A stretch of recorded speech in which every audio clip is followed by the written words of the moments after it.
नमस्कार, आप देख रहे हैं खेल समाचार। मैं हूं सुचित्रा। सबसे पहले एक नजर इस वक्त की खेल सुर्खियों पर।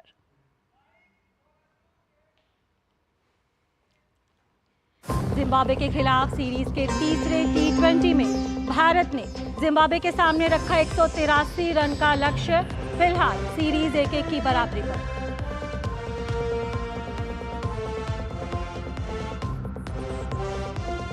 राष्ट्रपति द्रौपदी मुर्मू ने की ड्यूरेंट कप 2024 के 133वें संस्करण के ट्रॉफी टूर की शुरुआत।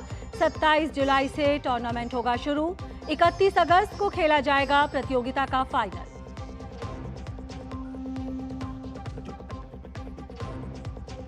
स्पेन पहुंचा यूरो 2024 के फाइनल में। सेमीफाइनल में फ्रांस को 2-1 से हराया। वहीं दूसरे सेमीफाइनल में आज इंग्लैंड और नेदरलैंड्स होंगे आमने सामने।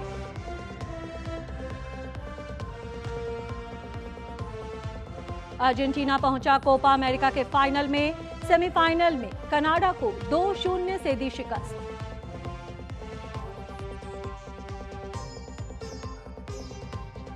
और शीर्ष वरीयता प्राप्त यानिक सिनर विंबलडन से बाहर। मेदवेदेव और अल्कराज पहुंचे सेमीफाइनल में। वहीं महिला एकल वर्ग में डोना वेकिच और पाओलिनी ने सेमीफाइनल में जगह बनाई।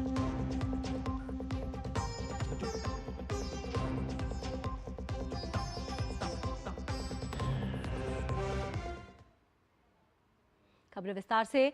भारत और जिम्बाब्वे के बीच खेली जा रही T20 सीरीज का तीसरा मैच आज खेला जा रहा है। भारत ने पहले बल्लेबाजी करते हुए जिम्बाब्वे के सामने 183 रन का लक्ष्य रखा है। तो इस मैच में 183 रन का लक्ष्य है जिम्बाब्वे के सामने। भारत ने टॉस जीतकर इस मैच में पहले बल्लेबाजी का फैसला किया था। भारत के लिए कप्तान शुभमन गिल और यशस्वी जायसवाल ने पहले विकेट के लिए 67 रन जोड़े। जायसवाल 36 रन बनाकर आउट हुए। वहीं शुभमन गिल ने अपना अर्धशतक पूरा किया। वे 66 रन बनाकर आउट हुए। पिछले मैच के हीरो अभिषेक शर्मा इस मैच में 10 रन ही बना सके। इसके अलावा ऋतुराज गायकवाड़ ने 49 रन की पारी खेली। संजू सैमसन 12 रन बनाकर नाबाद रहे। अब बात नए कोच की। बीसीसीआई ने भारतीय क्रिकेट टीम के नए मुख्य कोच का ऐलान कर दिया है। पूर्व सलामी बल्लेबाज गौतम गंभीर टीम इंडिया के नए कोच बनाए गए हैं। गंभीर कुछ दिन पहले भारत को T20 विश्व कप का खिताब दिलाने में अहम भूमिका निभाने वाले राहुल द्रविड़ का स्थान लेंगे। भारतीय क्रिकेट टीम के मुख्य कोच के पद को लेकर चल रही खबरों पर विराम लग गया है। बीसीसीआई ने टीम इंडिया के मुख्य कोच के नाम का ऐलान कर दिया है। पूर्व भारतीय क्रिकेटर गौतम गंभीर टीम इंडिया के हेड कोच बन गए हैं। बीसीसीआई सचिव जय शाह ने सोशल मीडिया पर पोस्ट करके गंभीर के नाम का ऐलान किया। गंभीर कुछ दिन पहले भारत को T20 विश्व कप का खिताब दिलाने में अहम भूमिका निभाने वाले राहुल द्रविड़ का स्थान लेंगे। गंभीर तीनों प्रारूप में टीम इंडिया के कोच होंगे। भारतीय टीम के मुख्य कोच राहुल द्रविड़ का कार्यकाल T20 वर्ल्ड कप 2024 के बाद खत्म हो गया था। द्रविड़ का कार्यकाल खत्म होने की खबरों के साथ साथ पहले ही गौतम गंभीर के हेड कोच बनने की भी खबरें चल रही थी। अब जय शाह ने इस बात पर मुहर लगा दी है। फिलहाल भारतीय टीम शुभमन गिल की कप्तानी में जिम्बाब्वे दौरे पर है। इसके बाद श्रीलंका दौरे पर जाएगी, जहां गंभीर अपनी कमान संभालेंगे। गौतम गंभीर का भारतीय क्रिकेट को बुलंदियों तक ले जाने में अहम योगदान रहा है। वो भारत के सबसे सफल सलामी बल्लेबाजों में से एक हैं। उन्होंने देश के लिए 58 टेस्ट, 147 वनडे और 37 T20 मुकाबले खेले हैं। 42 साल के गौतम गंभीर ने 4 दिसंबर 2018 को इंटरनेशनल क्रिकेट को अलविदा कह दिया था। इसके बाद 2019 में गंभीर ने राजनीतिक पारी की शुरुआत करते हुए भाजपा के टिकट पर पूर्वी दिल्ली से लोकसभा चुनाव जीतकर संसद पहुंचे थे। 5 साल एक राजनेता के रूप में देश की सेवा करने के बाद गंभीर ने एक बार फिर क्रिकेट का रुख किया। गंभीर ने भारत की ओर से अपना आखिरी टेस्ट 2016 में इंग्लैंड के खिलाफ राजकोट में खेला था। गंभीर ने 58 टेस्ट मैचों में 41.95 की औसत से 4154 रन बनाए, जिसमें 9 शतक शामिल हैं। वहीं उन्होंने 147 वनडे में 39.68 की औसत से 5238 रन बनाए। वनडे में उन्होंने 11 शतकीय पारियां खेली। गंभीर ने T20 इंटरनेशनल मैचों में भी अपनी छाप छोड़ी। उन्होंने 37 मैच में 7 अर्धशतकों की मदद से 932 रन बनाए, जिसमें उनकी औसत 27.41 की रही। गंभीर ने भारत को 2007 में पहली बार T20 विश्व कप और 2011 में वनडे विश्व कप का खिताब दिलाने में अहम भूमिका निभाई थी। 2011 वर्ल्ड कप फाइनल में खेली गई 97 रनों की पारी आज भी लोगों के जहन में ताज़ा है। गंभीर का कार्यकाल जुलाई 2024 से शुरू होकर 31 दिसंबर 2027 तक का होगा, यानी उनकी कोचिंग में टीम इंडिया चैंपियंस ट्रॉफी 2025, विश्व टेस्ट चैंपियनशिप फाइनल 2025 और 2027, T20 विश्व कप 2026 और वनडे विश्व कप 2027 खेलेगी। यानी गंभीर के सामने 3 सीमित ओवर विश्व कप और 2 ICC टेस्ट चैंपियनशिप जीतने की चुनौती है। Sports desk, DD news. भारतीय क्रिकेट टीम के हेड कोच नियुक्त होने पर पूर्व क्रिकेटर गौतम गंभीर ने सोशल मीडिया प्लेटफॉर्म एक्स पर अपनी प्रतिक्रिया देते हुए कहा, भारत मेरी पहचान है और अपने देश की सेवा करना मेरे लिए जीवन का सबसे बड़ा सौभाग्य रहा है। मैं वापस आकर सम्मानित महसूस कर रहा हूं। इस बार मेरी भूमिका अलग है, लेकिन मेरा लक्ष्य हमेशा से वही है, हर भारतीय को गौरवान्वित करना। मैन इन ब्लू के कंधों पर 1.4 अरब भारतीयों के सपने हैं और मैं इन सपनों को साकार करने के लिए अपनी शक्ति से सब कुछ करूंगा। बात महिला क्रिकेट की। भारत और दक्षिण अफ्रीका की महिला क्रिकेट टीमों के बीच 3 मैच की T20 सीरीज का तीसरा मुकाबला भारत ने 10 विकेट से अपने नाम किया। इस तरह दोनों टीमों के बीच यह सीरीज 1-1 की बराबरी पर खत्म हुई। सीरीज का दूसरा मुकाबला बारिश के चलते धुल गया था। चेन्नई में खेले गए इस मुकाबले में भारतीय कप्तान हरमनप्रीत कौर ने टॉस जीता और पहले गेंदबाजी का फैसला किया। पहले बल्लेबाजी करते हुए अफ्रीकी टीम 17.1 ओवर में 84 रन पर सिमट गई। जवाब में भारतीय टीम ने बिना कोई विकेट खोए 10.5 ओवर में लक्ष्य हासिल कर लिया। राष्ट्रपति द्रौपदी मुर्मू ने प्रतिष्ठित ड्यूरेंट कप फुटबॉल टूर्नामेंट के 133वें संस्करण के लिए ट्रॉफी टूर की शुरुआत की। ड्यूरेंट कप फुटबॉल टूर्नामेंट की शुरुआत 27 जुलाई से होगी और इसका फाइनल 31 अगस्त को खेला जाएगा। पेश है हमारे संवाददाता गिरीश निशाना की ये रिपोर्ट। राष्ट्रपति द्रौपदी मुर्मू ने बुधवार को राष्ट्रपति भवन सांस्कृतिक केंद्र में आयोजित एक समारोह में ड्यूरेंट कप टूर्नामेंट 2024 की ट्रॉफियों का अनावरण किया। अनावरण की गई ट्रॉफियों में ड्यूरेंट कप, प्रेसिडेंट्स कप और शिमला ट्रॉफी शामिल हैं। इसके साथ ही राष्ट्रपति ने ट्रॉफी टूर के लिए इन ट्रॉफियों को हरी झंडी दिखाकर रवाना भी किया। इस मौके पर राष्ट्रपति ने कहा कि फुटबॉल दुनिया के सबसे लोकप्रिय खेलों में से एक है। जब पेशेवर फुटबॉलर हजारों प्रशंसकों के सामने खेलते हैं तो खिलाड़ियों और दर्शकों का उत्साह कई गुना बढ़ जाता है। राष्ट्रपति ने ड्यूरेंट कप टूर्नामेंट 2024 में भाग लेने वाले सभी खिलाड़ियों को शुभकामनाएं दी। उन्होंने खिलाड़ियों से कहा कि चाहे वे जीतें या हारें, खेल में स्वस्थ प्रतिस्पर्धा होनी चाहिए और उन्हें अन्य टीमों का सम्मान करना चाहिए। इस प्रतिष्ठित टूर्नामेंट में भाग लेने वाले सभी खिलाड़ियों को मैं अपनी शुभकामनाएं देती हूं। मुझे विश्वास है कि आप सब दृढ़ संकल्प और स्पिरिट ऑफ स्पोर्ट्स के साथ खेलेंगे। मैं इस खेल में भाग लेने वाले सभी खिलाड़ियों को कहना चाहूँगी कि चाहे आप जीते या हारे, खेल में स्वस्थ प्रतिस्पर्धा होनी चाहिए और आपको दूसरी टीम्स का सम्मान करना चाहिए। खेल में कभी कभी आवेग और आवेश पैदा हो जाता है, लेकिन खिलाड़ियों को अपनी भावनाओं को सही दिशा देने और खेल में सर्वश्रेष्ठ प्रदर्शन करने के लिए भरपूर प्रयास करना चाहिए। राष्ट्रपति ने विश्वास जताया कि सभी खिलाड़ी दृढ़ निश्चय और खेल भावना से खेलेंगे। राष्ट्रपति ने सभी फुटबॉल प्रेमियों से भारत में फुटबॉल के स्तर को ऊपर उठाने के लिए प्रयास करने का आग्रह किया। गौरतलब है कि ड्यूरेंट कप फुटबॉल टूर्नामेंट का ये 133वां संस्करण है, जो कि आगामी 27 जुलाई से शुरू होगा। इस साल 2 नए शहर जमशेदपुर और शिलोंग को मेजबान शहर के रूप में जोड़ा गया है। असम का कोकराझार लगातार दूसरे साल इस टूर्नामेंट की मेजबानी करेगा, जबकि कोलकाता पिछले 5 सालों से इस टूर्नामेंट की मेजबानी कर रहा है। गिरीश निशाना की report, DD news, Delhi. Bharat और म्यांमार की महिला फुटबॉल टीम के बीच खेले गए दोस्ताना मुकाबले को म्यांमार ने 2-1 से अपने नाम किया। भारतीय टीम शुक्रवार को एक बार फिर म्यांमार के खिलाफ मैदान पर होगी, जहां टीम की कोशिश मुकाबले को जीतकर इस हार का हिसाब चुकता करने की होगी। भारतीय टीम फिलहाल फीफा रैंकिंग में 67वें स्थान पर काबिज है, जबकि वहीं म्यांमार की टीम 54वें स्थान पर है। बात यूरो कप की। स्पेन की टीम यूरो कप 2024 के फाइनल में पहुंच गई है। टीम लंबे समय बाद किसी बड़ी प्रतियोगिता के फाइनल में पहुंची है। टीम ने यह कामयाबी फ्रांस को सेमीफाइनल मुकाबले में 2-1 से हराकर हासिल की।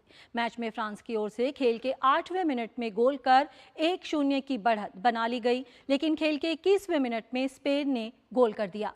इस गोल के 4 मिनट बाद ही डैनी ओल्मो ने गोल दागकर स्कोर को 2-1 कर दिया। स्पेन की ये बढ़त अंत तक कायम रही और वे इस मैच को जीतने में कामयाब रहे।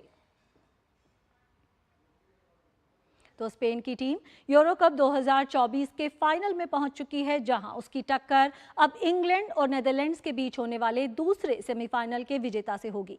टीम की इस जीत से जहां खिलाड़ी और कोच बेहद प्रसन्न दिखे, वहीं टीम के प्रशंसक भी इस जीत से बेहद उत्साहित नजर आए। यूरो कप में स्पेनिश टीम की ताकत चरम पर दिख रही है और यही वजह है कि टीम बगैर कोई मुकाबला गंवाए प्रतियोगिता के फाइनल में पहुंची है। टीम ने सेमीफाइनल मुकाबले में कड़े प्रतिद्वंदी फ्रांस को मात दी। इस जीत की बड़ी बात यह रही कि टीम ने मैच में वापसी करते हुए जीत हासिल की। इस जीत में टीम के हीरो लामिन यामाल रहे। स्पेनिश टीम के कोच के मुताबिक उनके लिए ये विजय किसी सपने के सच हो जाने जैसी रही। देखिए, हमने एक फुटबॉलर से उम्दा खेल देखा है। हम सब जानते हैं कि वो कौन है। हमें अब उसको संभाल कर रखना होगा, लेकिन मैं उसे कुछ सलाह भी दूंगा। उसे ये समझना होगा कि ये बस एक शुरुआत है। उसे अपने को जमीन पर रखना होगा। उसे चीजों को उसी तरह से समझना होगा जैसे वो पहले समझता था। हालांकि मैं बता दूं कि उसके अंदर बहुत मैच्योरिटी है। आने वाले समय में वो हमें और जीत दिला सकता है। देखिए, सबसे पहले मैं बहुत ज्यादा खुश हूँ इस जीत को लेकर और साथ ही साथ फाइनल में पहुंचने को लेकर। मुझे नहीं मालूम कि ये टूर्नामेंट का सर्वश्रेष्ठ गोल था या नहीं, लेकिन इतना पता है कि ये मेरे लिए बहुत उपयोगी गोल रहा, क्योंकि इस गोल के बल पर हम फाइनल में हैं। वहीं स्पेन के फैंस भी अपनी टीम के प्रदर्शन से बेहद खुश दिखे और उन्होंने माना कि टीम की एकजुटता इस कामयाबी की सबसे बड़ी वजह है। हमें उम्मीद थी कि हम जीतेंगे। हम बहुत सारी उम्मीदों के साथ फाइनल में हैं। मुझे लगता है कि हम जीत दर्ज करेंगे। कोई और फिलहाल दिखता नहीं। देखिए, शुरुआत में हम बहुत डर गए थे, लेकिन जल्द ही बेहद कम समय में 2 गोल और हम सब जबरदस्त रूप से उत्साहित हो गए। देखिए अब फाइनल में क्या होता है। जाहिर तौर पर स्पेन के लिए इस जीत के बड़े मायने हैं। टीम किसी भी बड़ी प्रतियोगिता के फाइनल में 12 साल बाद पहुंची है और सबसे बड़ी बात यह है कि फाइनल तक पहुंचने का टीम का जो अंदाज रहा है वो बिल्कुल पावरफुल रहा है, जो जाहिर तौर पर इस टीम की बड़ी ताकत की बड़ी तस्वीर को सामने रखता है। Sports desk, DD news. यहाँ पर लेते हैं छोटा सा ब्रेक, देखते रहिए खेल समाचार। बढ़िया है, क्यों है? प्राकृतिक हल्दी, मिर्ची, धनिया नहीं, मिर्ची, धनिया, हल्दी, MDH। बात जब पीढ़ियों के लिए बनने वाले घर की हो तो जिम्मेदारी बड़ी हो जाती है। गैलेंट समझता है ये जिम्मेदारी। अब डबल M रिब्स के साथ गैलेंट एडवांस TMT रीबार, निर्माण का रियल हीरो। ब्रेक के बाद स्वागत है। यूरो कप 2024 के दूसरे सेमीफाइनल में आज देर रात इंग्लैंड का सामना नेदरलैंड से होगा। इस मुकाबले में इंग्लैंड की नजर लगातार दूसरी बार यूरोपियन फुटबॉल चैंपियनशिप के फाइनल में जगह बनाने पर होगी। क्वार्टर फाइनल में इंग्लैंड और नेदरलैंड्स दोनों ने 1 गोल से पिछड़ने के बाद वापसी करते हुए जीत दर्ज की थी। इंग्लैंड ने निर्धारित और अतिरिक्त समय में मुकाबला 1-1 से ड्रॉ रहने के बाद स्विट्जरलैंड को पेनल्टी शूटआउट में हराया था, जबकि नेदरलैंड्स ने तुर्की को 2-1 से हराकर बाहर का रास्ता दिखाया था। अर्जेंटीना ने कोपा अमेरिका के फाइनल में स्थान बना लिया है। मंगलवार देर रात खेले गए मुकाबले में अर्जेंटीना ने कनाडा को 2-0 से हराकर फाइनल में प्रवेश किया। इस मैच में अर्जेंटीना के लिए जूलियन अल्वारेज और लायनल मेसी ने 1-1 गोल किया। कनाडा की टीम पूरे मैच के दौरान गोल करने का प्रयास करती रही, हालांकि उसे सफलता नहीं मिली। अर्जेंटीना की टीम कोपा अमेरिका के 8 संस्करणों में से 6 बार फाइनल में पहुंची है। इस जीत के साथ अर्जेंटीना की टीम एक बार फिर खिताब के करीब पहुंच चुकी है। कोपा अमेरिका का फाइनल मुकाबला फ्लोरिडा में रविवार को खेला जाएगा। बात करते हैं टेनिस की। साल के तीसरे ग्रैंड स्लैम विंबलडन से शीर्ष वरीयता प्राप्त यानिक सिनर हारकर बाहर हो गए हैं। क्वार्टर फाइनल में डेनियल मेदवेदेव ने 5 सेट तक चले कड़े मुकाबले में सिनर को 6-7, 6-4, 7-6, 2-6, 6-3 से मात दी। स्पेन के कार्लोस अल्कराज भी सेमीफाइनल में पहुंच गए हैं। अल्कराज ने अमेरिका के टॉमी पॉल के खिलाफ जीत हासिल की। पहला सेट हारने के बाद डिफेंडिंग चैंपियन अल्कराज ने 5-7, 6-4, 6-2, 6-2 से जीत दर्ज की। महिला एकल वर्ग में क्रोएशिया की डोना वेकिच ने न्यूजीलैंड की क्वालिफायर लुलू सन को हराकर पहली बार किसी ग्रैंड स्लैम टूर्नामेंट के सेमीफाइनल में प्रवेश किया। वेकिच ने सन को 5-7, 6-4, 6-1 से हराया। इटली की 7वीं वरीयता प्राप्त जैस्मीन पाओलिनी ने भी सेमीफाइनल में जगह बना ली है। पाओलिनी ने क्वार्टर फाइनल में अमेरिका की एमा नेवारो को 6-2, 6-1 से हराया। अब खबरें पेरिस ओलंपिक से जुड़ी हुई। पेरिस ओलंपिक से पहले भारत में फ्रांस के दूतावास में Indo French chamber of commerce and industry ने एक उच्च स्तरीय कॉन्फ्रेंस का आयोजन किया। भारत में फ्रांस के दूतावास द्वारा कई फैन जोन्स भी बनाए जा रहे हैं, जहां लोग ओलंपिक खेलों के उद्घाटन समारोह को देखने का लुत्फ उठा सकते हैं। पेरिस ओलंपिक शुरू होने में अब कुछ ही दिन बाकी बचे हैं। ऐसे में भारत में फ्रांस के दूतावास में पेरिस ओलंपिक को लेकर Indo French chamber of commerce and industry ने भारत की तैयारियों पर एक उच्च स्तरीय कॉन्फ्रेंस का आयोजन किया। इस अवसर पर भारत में फ्रांस के राजदूत ने कहा कि भारत और फ्रांस खेल के क्षेत्र में मजबूत हो रहे हैं। उन्होंने कहा कि ओलंपिक से जुड़े इवेंट्स पूरे देश में आयोजित होंगे और फ्रांस पैरालंपिक में कई नए रिकॉर्ड्स बनाएगा। मुझे विश्वास है कि इस नए एमओयू द्वारा भारत और फ्रांस के बीच सहयोग को नए आयाम मिलेंगे। फ्रांस की ओलंपिक को लेकर तैयारियों के बारे में ओलंपिक में भारत के पहले individual gold medallist Abhinav Bindra ने कहा कि फ्रांस में ओलंपिक का अलग ही नजारा देखने को मिलेगा। पेरिस ओलंपिक देखने लायक होंगे। आयोजन स्थलों के बैकग्राउंड में ऐतिहासिक इमारतें होंगी। ऐसे में ओलंपिक की बात कुछ और ही होगी। ये खेल बेहद रोचक और युवाओं को आकर्षित करने वाले होंगे। फ्रांस एक देश के रूप में ओलंपिक खेलों के दौरान अन्वेषण, स्थिरता और समावेशिता पर ध्यान केंद्रित कर रहा है। फ्रांस में ओलंपिक खेलों की बात करें तो पहली बार सेन नदी पर उद्घाटन समारोह का आयोजन किया जाएगा। क्लाइंबिंग, सर्फिंग, स्केटबोर्डिंग सहित 4 नई स्पर्धाओं को इस बार शामिल किया गया है। पेरिस ओलंपिक अब तक के सबसे इको फ्रेंडली और ग्रीन गेम्स होंगे। पेरिस ओलंपिक के दौरान लैंगिक समानता पर विशेष जोर दिया गया है। उद्घाटन समारोह की पूर्व संध्या पर एक विशेष सम्मेलन का आयोजन किया जाएगा। इस बार पैरालंपिक और ओलंपिक खेलों का एक ही लोगो होगा और आयोजन स्थल भी एक ही होंगे। 90% आयोजन स्थलों पर स्पर्धाओं का आयोजन किया जाएगा। भारत में फ्रांस के दूतावास द्वारा कई फैन जोन्स बनाए जा रहे हैं, जहां लोग ओलंपिक खेलों के उद्घाटन समारोह को देखने का लुत्फ उठा सकते हैं। ओलंपिक शुरू होने में अब ज्यादा देर नहीं है। ऐसे में ओलंपिक को लेकर उत्साह अपने चरम पर है। दीपिका महतो की रिपोर्ट, डीडी न्यूज, दिल्ली। भारतीय एथलेटिक्स महासंघ के अध्यक्ष आदिल सुमरीवाला ने कहा कि पेरिस ओलंपिक में भारत का बड़ा दल जा रहा है और ये दल शानदार प्रदर्शन करेगा। उन्होंने कहा कि ओलंपिक में भारतीय खिलाड़ी कई नए रिकॉर्ड्स भी बनाएंगे। एएफआई अध्यक्ष से खास बात की हमारी संवाददाता दीपिका महतो ने। फिलहाल हमारे साथ मौजूद है आदिल सुमरीवाला सर, एएफआई के प्रेसिडेंट। सर, ओलंपिक्स को देखते हुए पिछली बार हमने देखा नीरज चोपड़ा से गोल्ड आया, इस बार नीरज जैसे कई उभरते सितारों को देखने का मौका मिलेगा? हाँ, ज़रूर मिलेगा। बड़ी टीम है, 30 मेंबर की टीम है और मैं कॉन्फिडेंट हूँ कि ये सब अपने बेस्ट परफॉर्मेंस करेंगे और एशियन रिकॉर्ड करेंगे, नेशनल रिकॉर्ड करेंगे, और ये करेंगे तो बहुत अच्छा होगा। जब हमने नीरज के ओलंपिक के गोल्ड आने के बाद भी एक एक्सक्लूसिव इंटरव्यू में आपसे बातचीत करी थी और आपने कहा था ये कोई ओवरनाइट विक्ट्री नहीं है, इसके पीछे काफ़ी सालों से मेहनत जो लगी है सरकार की, वही मेहनत अभी तक चलती आ रही है। अगर हम आगे की ओलंपिक कॉन्टेंजेंट की बात करें, बात ये भी हुई थी अभी कि खेलो इंडिया से भी फ्यूचर स्टार्स निकल के आ रहे हैं, सरकार की किस तरीके की प्रिपरेशंस है ना केवल ओलंपिक्स को लेकर बट ओवरऑल स्पोर्ट्स की प्रोग्रेस को लेकर कंट्री के लिए? नहीं, गवर्नमेंट की जो बहुत स्कीम्स है और वो स्कीम्स जो है जैसे खेलो इंडिया स्कीम है, मिशन ओलंपिक सेल की स्कीम है, कोर एथलीट्स है, उसमें टारगेट ओलंपिक पोडियम है, तो अलग अलग स्कीम से अलग अलग चीज़ों की फंडिंग होती है, अलग अलग सपोर्ट मिलता है। ACTC है जो एथलीट्स को ट्रेनिंग कंपटीशन प्रोग्राम के लिए मिलता है, फॉरेन एक्सपोजर के लिए मिलता है। तो ये सब मिलके जो स्कीम्स है तो फेडरेशन गवर्नमेंट साथ में बैठ के एनुअल प्रोग्राम बनाती है और फिर उसको गवर्नमेंट फंड करता है। ओलंपिक की पूरे कॉन्टेंजेंट के लिए आपका मैसेज?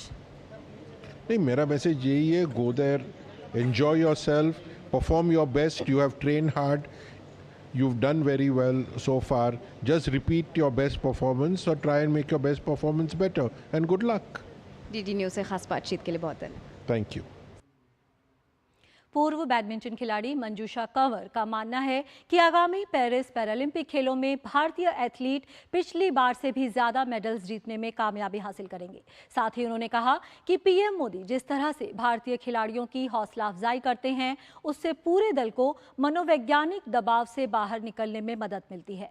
मंजूषा कंवर से खास बात की हमारे संवाददाता अभिषेक महाजन ने। पूर्व बैडमिंटन खिलाड़ी और कॉमनवेल्थ गेम्स मेडलिस्ट मंजूषा कंवर हमारे साथ हैं। बहुत स्वागत है मैम डीडी न्यूज़ में। सबसे पहले कैसे देखते हैं आप चांसेस पैरालंपिक्स में भारतीय कंटिंजेंट का? पिछली बार 19 मेडल आए थे, इस बार क्या उम्मीद है?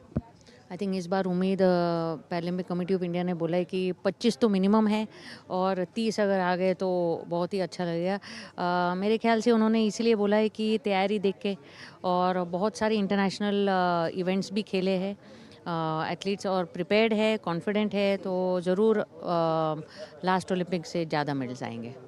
और सपोर्ट के बारे में आप क्या कहना चाहोगे? PCI का सपोर्ट है, गवर्नमेंट सपोर्ट करें, PM मोदी लगातार सपोर्ट की बात करते हैं। अच्छा लगता है जब इतने सारे एथलीट्स, इंडियन कंटिंजेंट पहले के मुकाबले ज़्यादा बड़ा है और प्लस मेडल्स भी उसकी वजह से ज़्यादा आए हैं। मेरे टाइम में अगर हमारा ऐसे ही प्राइम मिनिस्टर आके हमें विश करे तो एक सपना ही था, और अब हम देख रहे हैं कि हमारे प्राइम मिनिस्टर पूरा एथलीट्स को विश कर रहे हैं, उनको मिल रहे हैं, उनके गले लग रहे हैं, and he is wishing them well. और जो इंडियन ऑयल जैसे स्पॉन्सर्स आ रहे हैं पूरे फेडरेशंस के साथ, जैसे PCI के साथ लगे, तो ऐसा सपोर्ट मिलना आई थिंक अब तो सिर्फ मेडल का ही बाकी है, और एथलीट्स को अच्छा सपोर्ट मिला है, उसका बेनिफिट मिला है। पूरा देश ने सपोर्ट किया, state governments, national federations, government of India, sponsors like Indian oil, सब ने सपोर्ट किया है। और ज़रूरी है कि सपोर्ट एथलीट्स तक मिले, जिससे उनको बेस्ट फैसिलिटी मिले, बिकॉज ओलंपिक्स के लिए आपको बेस्ट ही फैसिलिटी होना चाहिए to get a medal. Ma'am, support काफ़ी ज़रूरी हो जाता है, फैन सपोर्ट करेंगे, पूरा देश चेयर करेगा भारतीय कंटिंजेंट के लिए, क्या मैसेज देना चाहेंगे उनको? कोई स्ट्रेस ना ले, कोई टेंशन नहीं ले, पूरा भारत आपके साथ है। आप बस अपना जो भी प्रैक्टिस किया है उसको याद करो और खेलो, और ज़रूर मेडल आपके हाथ में आएगा। रियलिस्टिकली आपको कितने मेडल्स लग रहे हैं? 25 से 30, एक फिगर क्या देना चाहेंगे? 25 definitely, and if I can dream 30। चलिए, बहुत शुक्रिया हमसे बातचीत करने के लिए। चलिए, 25 से 30 पूर्व बैडमिंटन खिलाड़ी मंजूषा कंवर बोल रही हैं कि पैरालंपिक्स में भारतीय कंटिंजेंट लेकर आएगा। कैमरामैन संजीव के साथ दिल्ली से अभिषेक महाजन, डीडी न्यूज़। तो पूर्व खिलाड़ियों को ही नहीं, देश के सभी खेल प्रेमियों को भारत से पेरिस ओलंपिक और पैरालंपिक में इस बार शानदार प्रदर्शन की उम्मीद है। तो खेल समाचार में फिलहाल इतना ही। हमारी पूरी टीम को दीजिए अनुमति। नमस्कार।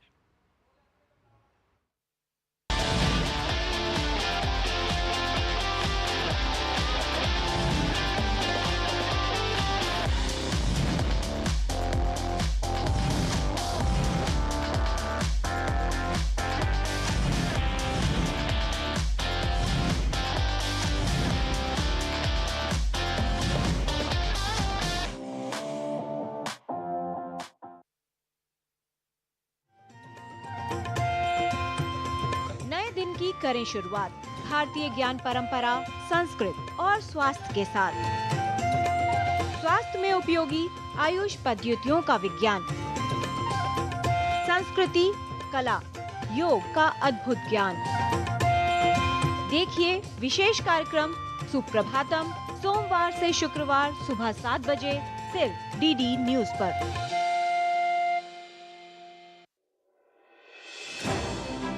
भरोसा सिर्फ तेजी से नहीं, बना है सटीक खबरों से।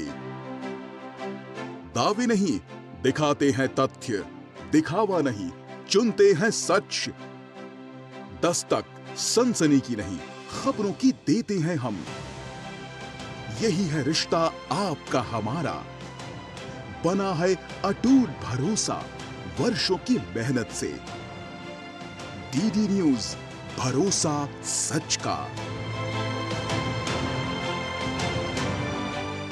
ये भरोसा और हो रहा है गहरा, क्योंकि आपका अपना चैनल अब है नए तेवर और नए कलेवर में।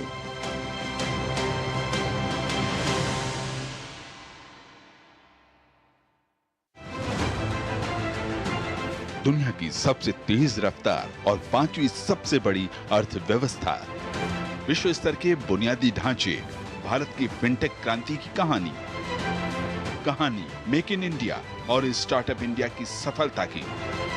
आर्थिक जगत की सुर्खियां, आम आदमी के लिए क्या है मायने, शेयर बाजार और दूसरे फाइनेंशियल मार्केट्स के तमाम अपडेट्स, कारोबार जगत की बड़ी खबरों का सटीक और सरल विश्लेषण। देखिए इकोनॉमी टुडे सोमवार से शुक्रवार सुबह 9:30 बजे सिर्फ डीडी न्यूज पर।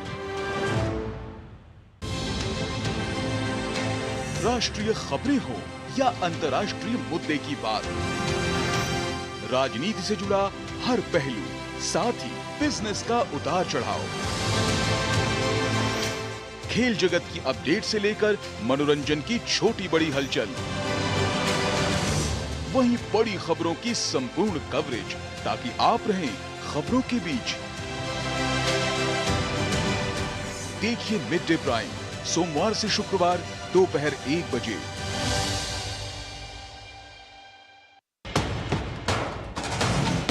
कश्मीर से कन्याकुमारी तक, कच्छ से कामाख्या तक, राज्यों की राजधानियों से प्रदेशों के कोने कोने तक, होगी हर राज्य के हर हिस्से की पूरी खबर। देखिए भारत एट 7 खबर राज्यों की सोमवार से शुक्रवार शाम 7 बजे सिर्फ डीडी न्यूज पर। एंजॉय कीजिए सुपरहिट फीचर फिल्में क्या बोला हर रोज 1 बजे। और फिलहाल हम आपको सीधे दृश्य दिखाते हैं। प्रधानमंत्री नरेंद्र मोदी ऑस्ट्रिया के दौरे पर हैं और उन्होंने ऑस्ट्रिया के राष्ट्रपति से मुलाकात की है। उसी के ही दृश्य हम आपको दिखा रहे हैं।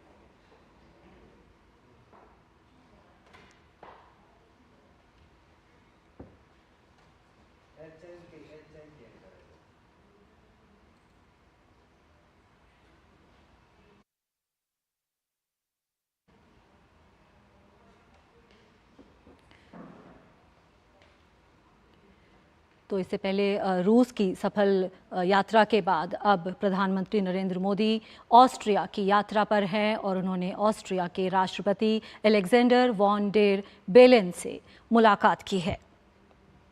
बेहद अहम यात्रा प्रधानमंत्री नरेंद्र मोदी की।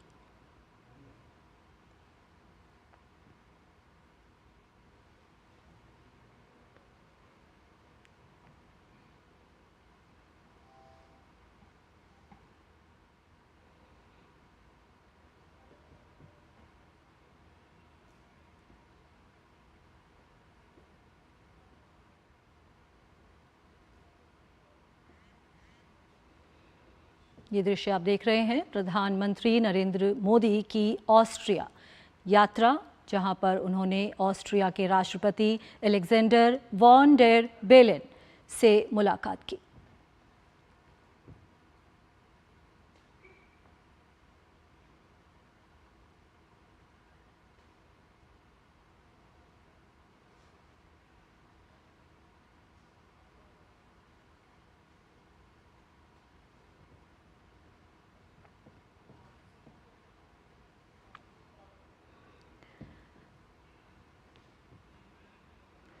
और प्रधानमंत्री ने जिस तरह के अपने रूस की यात्रा में भी जिस तरह से कहा था कि ये जो समय है वो युद्ध का समय नहीं है, अपनी ऑस्ट्रिया की यात्रा के दौरान भी प्रधानमंत्री ने उसी अपने स्टांस को दोहराया है कि ये जो वक्त है ये युद्ध का, वॉर का वक्त नहीं है।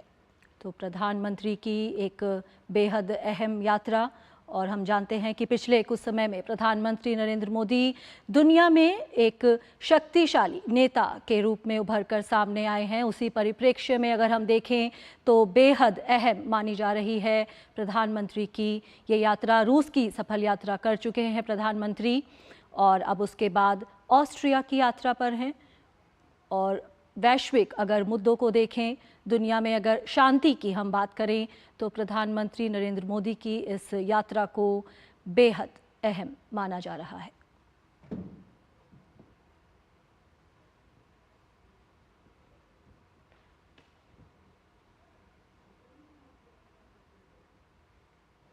इस यात्रा के दौरान दोनों देशों के बीच विविध मुद्दों पर आपसी सहयोग बढ़ाने पर और विविध क्षेत्रों में एक दूसरे का सहयोग करने पर, एक दूसरे की मदद करने पर, विविध मुद्दों पर बात की जाएगी। विविध क्षेत्रों में कार्य का मसौदा तैयार किया जाएगा।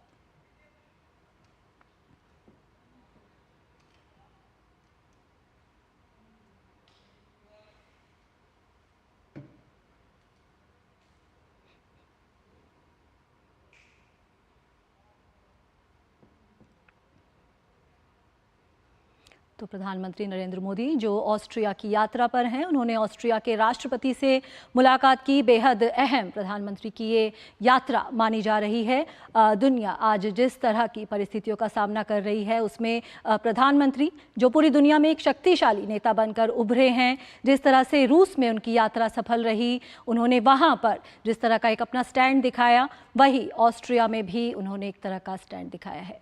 तो इस बुलेटिन में फिलहाल इतना ही। हमारी पूरी टीम को दीजिए अनुमति। नमस्कार।